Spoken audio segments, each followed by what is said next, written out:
Hey guys, today I want to talk a little bit about leasing. Now I know leasing gets a bit of a bad rap simply because you do a ton of work, similar to the same amount of work that you do with the buyer for way less pay. All right, but I want you guys to change your mindset because one, it's not about the money, you guys know that, and two, we want to make sure that we have longevity for our business. Okay, so what happens when you do a lease? You put a small footprint in that neighborhood, which allows you to do more lead generation, more prospecting for that one transaction that you did for that neighborhood, which is going to allow you to have longevity for your business. Now I know, again, it's a little bit of gas money for that transaction that you did, but change your mindset and think long term for your business, because what do tenants do normally, or what should they do, or what should you coach them to do? And that is to buy a house in the future. Okay, worst case scenario, they stay put for another 2 or 3 years. Best case scenario, you stay in contact with them throughout the year, 2, 3, however long they stay, and they reach out to you for when they are ready to buy. Okay, not to mention all the other things that you can do as far as canvassing a neighborhood after you do that one lease transaction, whether you're reaching out to that specific investor, other investors in that neighborhood, other homeowners in that neighborhood, other tenants in that neighborhood, okay? Whether they want to buy a house in the near future, or if the homeowners want to sell their house, if you go out and actually prospect after you do that one transaction, it makes it well worth it, all right? So again, change your mindset to make it more of a long-term type of deal for your business, instead of thinking about the immediate gratification of the little bit of money that you're going to make, all right? Future-proof your business is what I'm saying. Market-proof your business. That way you have more people that you can reach out to, whether they're looking to buy, sell, or lease, whatever the case is. You can always tap into that arena. All right. But let's go ahead and start talking a little bit about the leasing programs and leasing options that we have for our tenants. All right. Let's go ahead and dive right into it. You guys know I like to give you like a step-by-step process that goes along with leasing. And step number one is the same thing if you're working with a buyer, working with a seller, whatever the case is. The very first thing is I want you guys to set an appointment. Even more so in this situation, because we know tenants are a little bit more flaky than other customers or clients that we may work with, simply because most wait until the last minute until they need to find their next place. Okay, and so you may get those panic phone calls saying, oh my God, hey, can you help me? I need to find a place in 2 weeks. Now we know that we can actually get this done in 2 weeks. It's gonna take a lot of work, but we can get it done. But you gotta think about it. If they are in a frantic panic mode, they're not just calling you either. They're gonna be calling everybody to see if they can actually help them get into a house faster. So how do we make sure that we slow them down and effectively show them that we can help them while still procuring them as a client? And the very first thing I want you guys to do is just set an appointment. I'm sure you guys already know I was gonna say that, but set an appointment to where you can get face-to-face with them and explain step-by-step how you are running your business, how you can help them. Of course, go with the buyer tenant rep agreement and the IABS, and lay out exactly what you're going to do for them. Set up a property search for them and let them know to tell you which ones they are interested in, and then go take a look at them. Okay? This is also where you're going to find out when you have your initial meetup with them, where you're going to find out if they are what's called a quote-unquote tough tenant, meaning they have some tough qualifying criteria. Do they have a broken lease? Do they have an eviction? What's their a range of their credit score? Now I'm going to pause right there. Never ever ask what's their credit score. Okay, I'll say it again. Never ever ask what's their credit score. You guys need to ask, hey, are there any red flags in your credit that may prevent us from moving forward with the house? Okay, and let them tell you their story, not you diving in and asking a tie-down question of as far as what's your credit score. Never ever ask that. Okay, you're also asking about employment and things like that, making sure that they have 3 times the rent amount. All right, gonna put a pin in it right here as well. What are the qualifications, or what is the landlord looking for in a potential tenant? Okay, the very first thing is they have to make 3 times the rental amount. Okay, now everything that I'm going to say, they are negotiable for in a sense, but it's pretty much standard that these are the criteria that you want to share with your potential clients. Do you make 3 times the rent amount? Okay. Do you have any broken leases or evictions, things like that? Landlords are not going to accept violent criminal history. Okay. Also, the same question about credit score. and anything else that you may deem that it's necessary for you to know in order for you to help them find a new place. Okay, but those are the main ones. So asking those questions and getting that information up front in your initial consultation makes it so much easier for you to go out there and look, because now you know ahead of time what you're up against.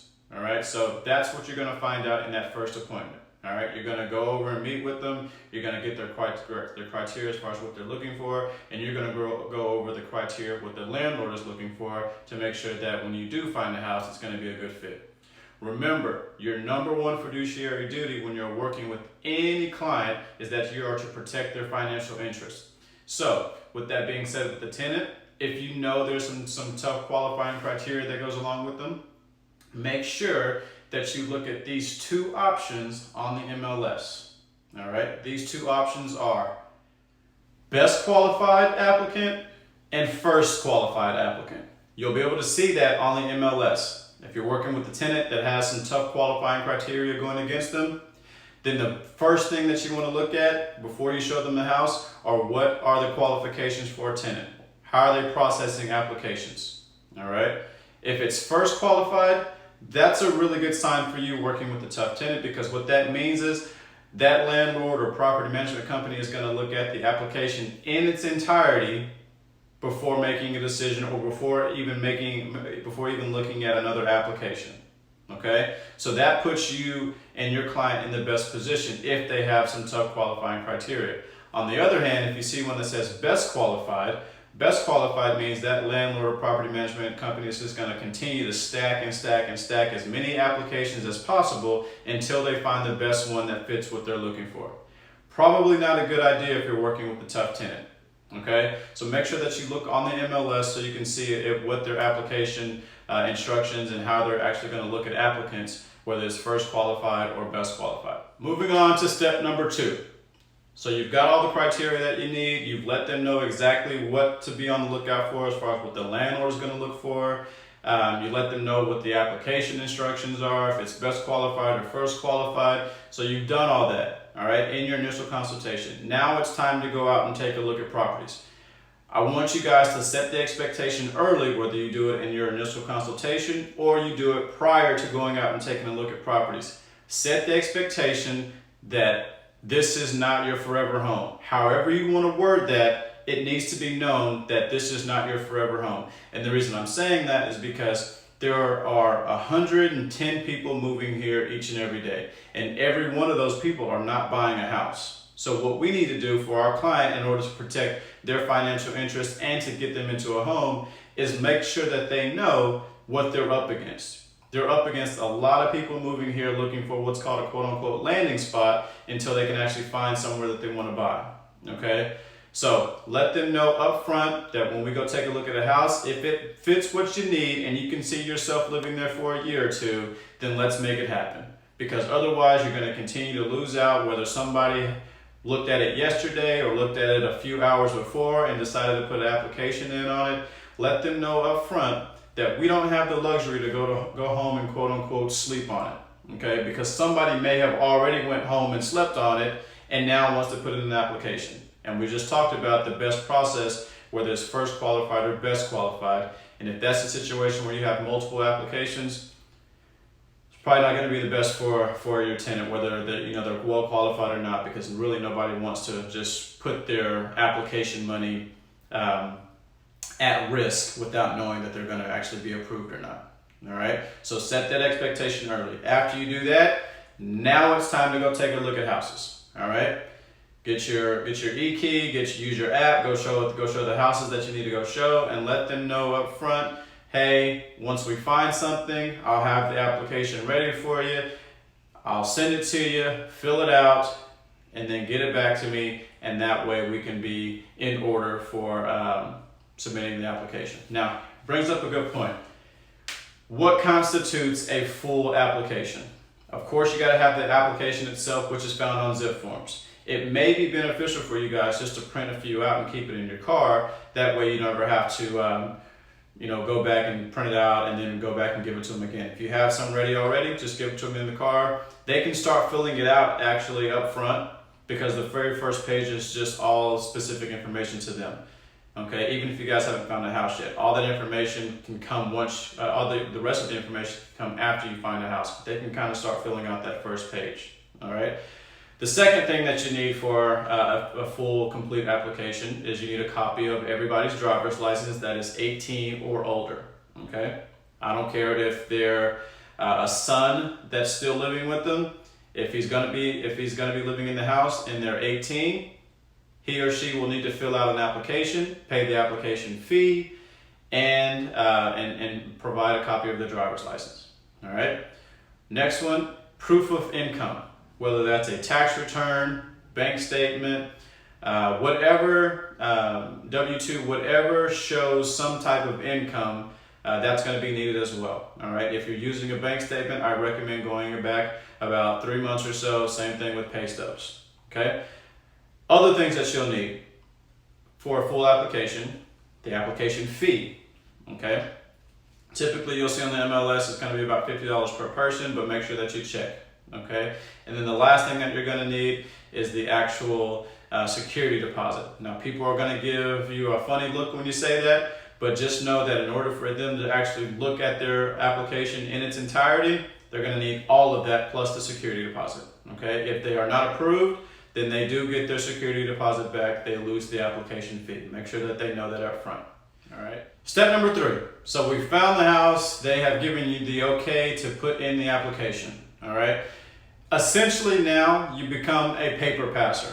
All right. So you've collected all of their documents, their pay stubs, their security deposit, their application fee. Put a pin in it right here. One thing that I didn't mention.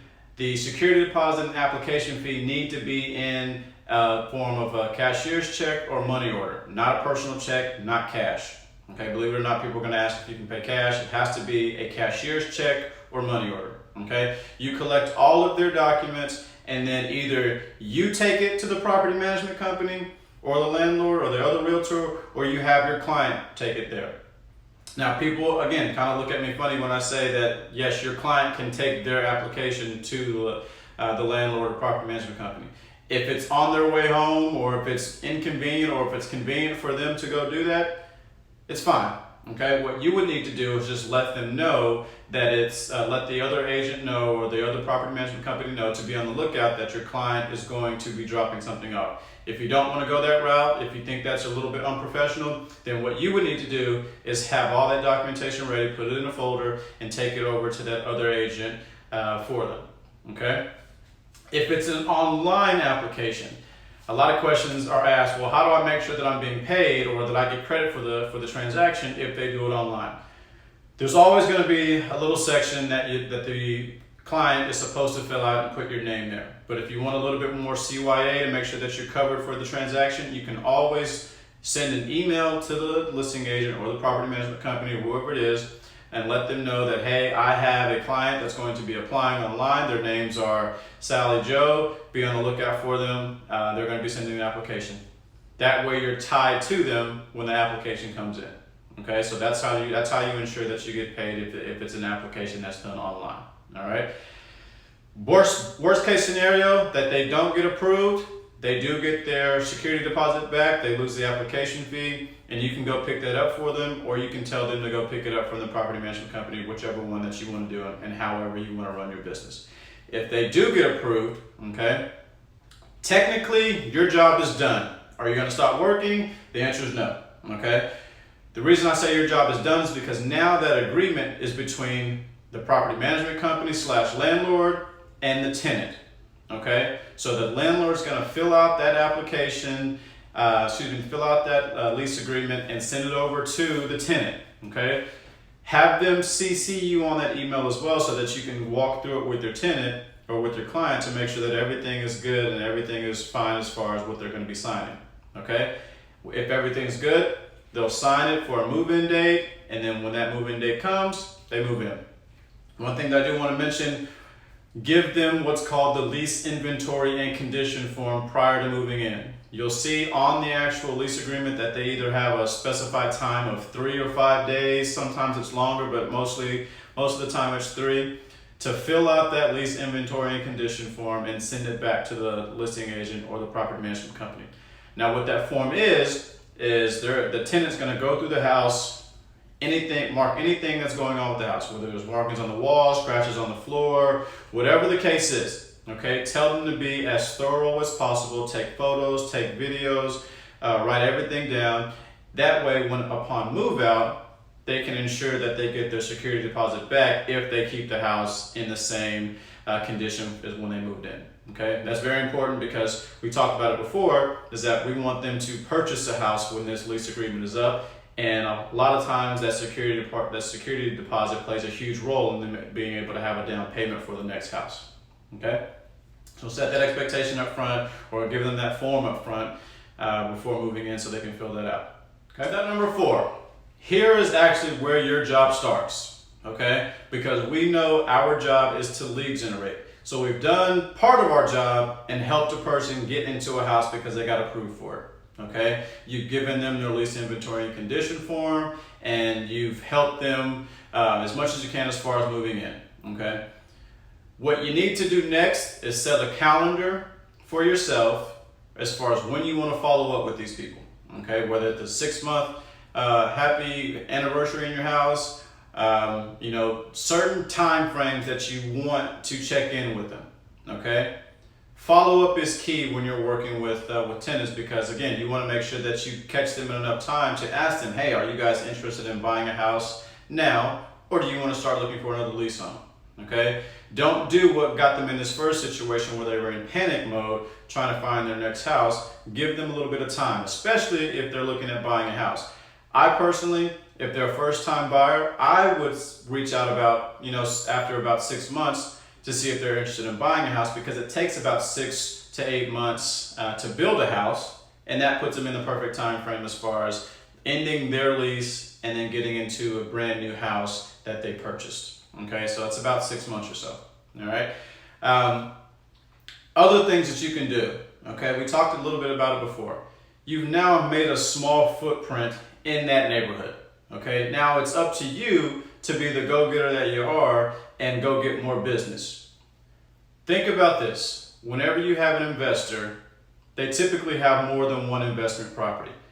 Okay, and so if you just lease the house to an investor, obviously, you can look on the matrix system, the realist tax, to see if that person owns any more investment properties, and then you can write them a handwritten note. If you can find their number, you can call them to see if you can help them with any of their other rentals, or if they're interested in selling any of their other properties. Okay, that's one thing that you can do. Of course, you're in a neighborhood, you can go door knocking, you can call the neighborhood, whatever it is, anything that you guys want to do, whether that's a targeted Facebook ad, door knocking, calling, just do something that's going to put you in front of more people that's going to be beneficial for doing that one transaction, that one small lease transaction that's going to be beneficial long term for your business. All right, that is leasing. Here are a few things that I do want to mention when you're working with kind of like a little miscellaneous items. When you're working with the tenant, make sure that you check the showing instructions. Okay, and I'll go over those. There are 4 different types of showing instructions. The first one is go. And you can look on it and you'll see it on the MLS. If it says go, literally means you can get with your client and go take a look at the property whenever you want. Okay. The second one is call first go. That means you have to either call or text the occupant of the house and let them know that you have a client that's interested in seeing the house at a certain time. You do not have to speak with them directly. Okay, it can go along the lines of leaving a voicemail saying, hey, my name is AJ Abrams. I'm with Supreme One Realty. I have a client that wants to take a look at the house at 1:30. If that's an issue, please give me a call. Otherwise, we will be there at 1:30. Okay, that's all you have to do, whether that's a text message or a call. Okay, the third and fourth different types of ways are appointment with occupant and appointment with agent. Okay, that means that you literally have to call or text someone and get confirmation before you go take a look at that house. Okay, I just want to make mention of that because I don't want you guys to get confused when you are going out and trying to schedule tours for your clients. All right, but again, that is leasing. I hope that helps. I know that it kind of takes you from them being in a panic mode all the way to getting them to a house, but how it's also going to be beneficial for you in the long run of your business. All right, you guys give me a call if you need anything.